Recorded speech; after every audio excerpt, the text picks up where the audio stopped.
Yo, what up? It's Aaron Moses, gang. Do the work. Do the work. Do the work and start today. Do the work and start today. Why is this important? You might be going through something, whether it be depression, whether it be anxiety, whether it be loss, whether you don't even know what's wrong with you. You need to be making a change. If you don't work out, if you don't eat healthily, if you don't socialize, anything that you're not doing that you know you need to be doing is literally the keys to your success.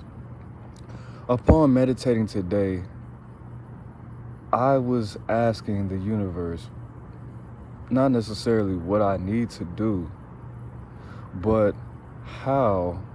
Well, okay, I'll take that back. I was indirectly asking the universe, asking God, whatever you want to call it, him or her, what I need to do to go to that next level. And of course, I'm constantly reading, I'm constantly working on myself mentally. I'm not trying to be putting entertainment in my mind and in my mental diet, right? The word diet, if you break the etymological word down, version of diet, the word diet means lifestyle. So just keep that in your back pocket. But at the end of the day, the things that you don't want to do is 9 times out of 10 the things that you need to do the most.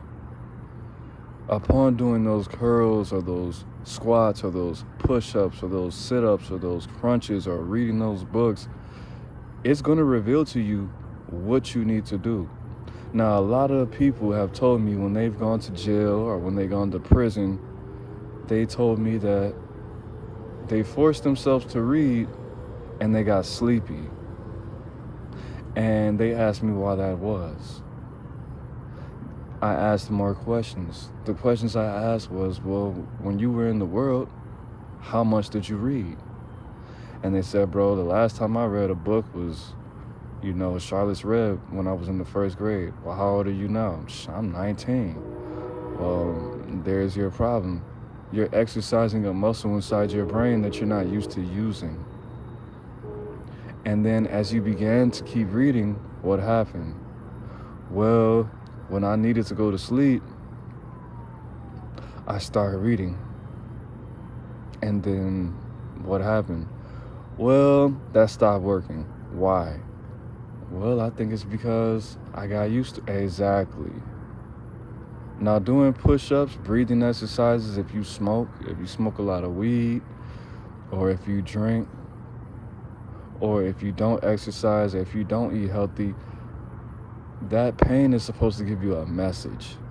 That pain is supposed to reveal to you who you truly are and what your purpose truly is and what it is that's going to take you to the next level. Now, am I saying that if you have social anxiety, that you going out is going to make you a millionaire because you don't normally socialize? No. Am I saying that if you haven't worked out ever since you were 7 years old and you just wanted to get stronger so you could help your team win the baseball game or the kickball game, that's going to make you a millionaire? No. But what I am saying is that's going to give you some characteristics and mental capabilities that's going to give you something more than $1 million is never going to be able to give you. You know what I mean? A lot of people seem to not understand the whole point, which I didn't even understand. Upon watching a video referred to me by the homie Freezes It, I'm sorry if you can't hear me over them sirens, but just bear with me for 1 second. It's just getting a little closer. See, they coming for me because I'm spitting all this fire.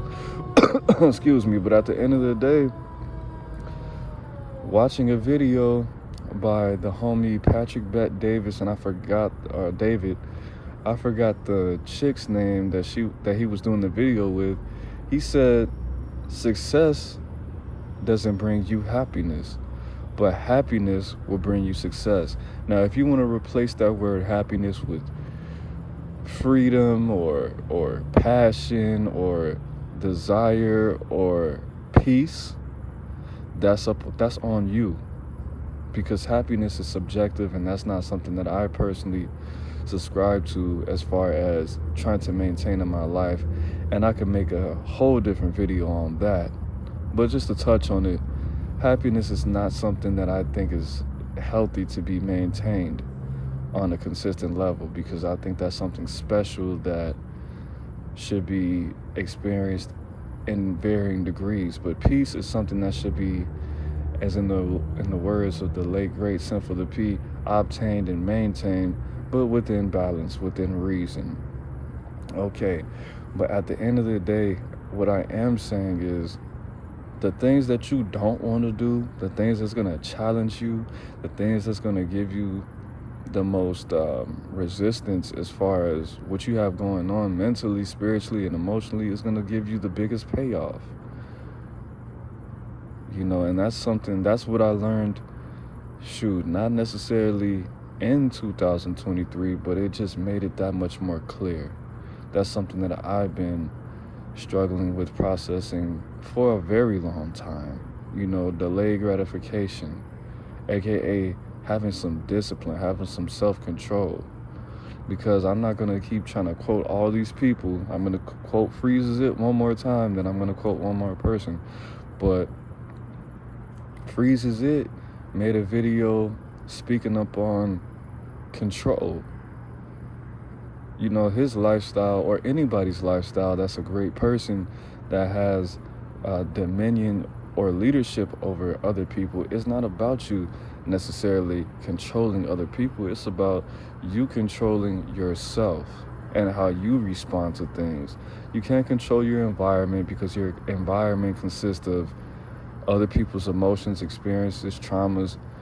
Your environment consists of the weather. Your environment consists of time, which you can't control any of those things. But as long as you have control over yourself, you'll be able to control as much as you need to and get the responses from life that you need to have, right?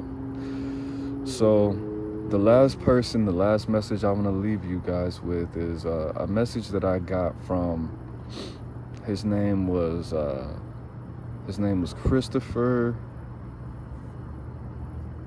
Jetting, my bad. Christopher Jetting. Long live him. I was living in his house. I don't want to label him he was a recovering crack addict, alcoholic, and a porn addict. But by definition, financially, he was successful. He was successful in the way that he had control over his environment, not necessarily himself as much as he should have as a grown man, but those details aren't really as important as I'm making them. So he came to me. My name's Aaron. They used to call me A back in the day. He said, "A, what you got going on, man? Like, why are you not prospering and living in abundance as much as I would think you were?" So just to give you a little backstory, I got kicked out of my mom's house because I had some stuff going on. I was 21 years old. His son was my best friend at the time. We're still good friends. We talk here and there on and off. He had got incarcerated. And I said, you know what? I'm experiencing just a little bit of depression. You know what I mean? And he said, well, when I was younger, bro, not to say that depression didn't exist, but we didn't have time to be depressed. We didn't have the luxury of just chilling. When I was your age, I was in school. I was working 2 jobs. I came from, the north side of Philly, which was true. And I didn't have time to sit around and mope and think. Like, you work a full-time job, yeah, but, maybe you just have too much time on your hands. That wasn't necessarily it, but it did make me think. I had a girlfriend. She was just unruly and disrespectful. I did not have the amount of awareness I needed to have to deal with this person. She's probably still not a woman to this day, but she wasn't a woman back then. She was 19. I was 21. So it is what it is. But it made me think, how much am I putting myself in a situation where I'm comfortable enough to settle in my own energy? How much are these people in the world just doing all kind of outlandish things and acting off of their unexercised aggression, unexercised passion? A lot of people they think they have anger issues, but they really don't. You just need to work out.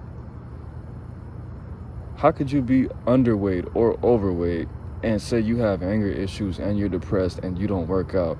You have no idea what your mental state would be like if you actually took care of your body, if you actually monitor with love and with peace and with care.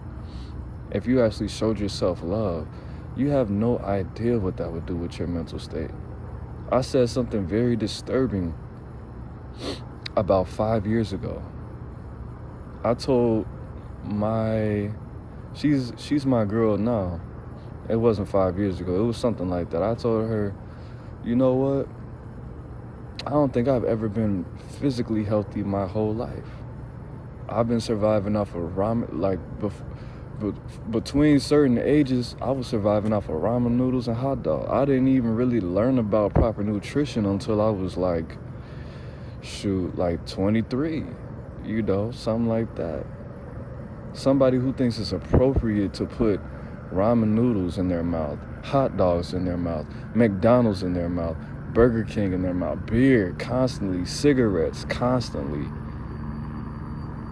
and not work out. The combination of those things, fast food, processed food, minimal vegetables. It was a time when I was working at a warehouse where the only thing that I ate was ground beef, rice, beans.